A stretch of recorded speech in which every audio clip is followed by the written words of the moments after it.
అసలు private medical colleges అన్నది నువ్వు స్కాములు చేసి నీ దగ్గరోళ్ళకు నువ్వు అమ్మాలనుకునే ఒక స్కామ్ చేయడం ధర్మమేనా?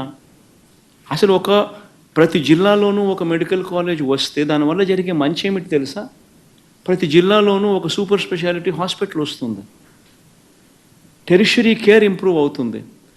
ఎప్పుడైతే ప్రతి జిల్లాలోనూ ఒక సూపర్ స్పెషాలిటీ హాస్పిటల్ గవర్నమెంట్ రంగంలో ఎప్పుడైతే కాంపిటేటివ్గా ఉంటుందో, అప్పుడు ప్రైవేట్ రంగంలో ఉన్న వాళ్ళు ఇష్టం వచ్చిన రేట్లు వేసి ప్రజలను ఇబ్బందులు పాలు చేసే కార్యక్రమం చేయలేరు.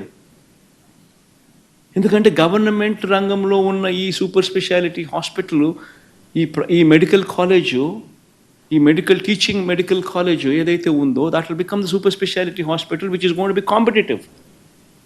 ఈ కాంపిటీషన్ అనేది ఎప్పుడైతే ఉంటుందో అప్పుడు అప్పుడు ఈ ప్రైవేట్ హాస్పిటల్స్ ఇష్టం వచ్చిన రేట్లు ఛార్జ్ చేసి పేదవాడిని ఇబ్బందులు పాలు చేసే కార్యక్రమం జరగదు. అది ఒక అడ్వాంటేజ్ అయితే, రెండో advantage the number of seats it will add. ప్రతి మెడికల్ కాలేజు 150 సీట్లు అదనంగా యాడ్ అవుతాయి. ఇందులో ఈ అదనంగా యాడ్ అయ్యే ఈ ప్రతి మెడికల్ కాలేజ్ సీటు ఆ హాస్పిటల్లోనే ఖర్చు అవుతుంది. ఆ హాస్పిటల్కే పెడతారు. ఆ మెడికల్ కాలేజ్ కోసమే ఖర్చు పెడతారు. ఆ కాలేజ్ బతుకుతుంది. ప్రైవేట్తో గొప్పగా కాంపిటీషన్లో నిలబడగలుగుతుంది. పిల్లలకు మేలు జరుగుతుంది, ప్రజలకు మేలు జరుగుతుంది. అలాంటి దాన్ని నువ్వు నీ స్కాముల కోసం అమ్మాలనుకోవడం ఎంత మటుకు ధర్మం?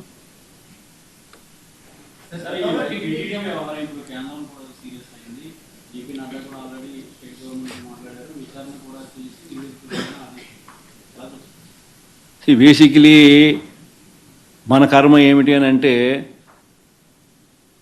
బీజేపీ వాళ్ళకు సగం తెలుసు, సగం తెలీదు.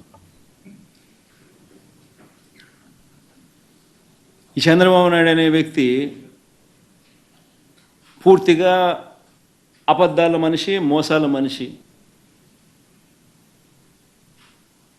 ఇవన్నీ నేను చెప్పినటివన్నీ వాస్తవాలు అయినప్పుడు టీటీడీ బోర్డులో కూడా ఇదే బీజేపీ పార్టీకి సంబంధించిన సీనియర్ మంత్రులకు సంబంధించిన రిప్రజెంటేటివ్స్ కూడా బోర్డులో సభ్యులుగా ఉన్నప్పుడు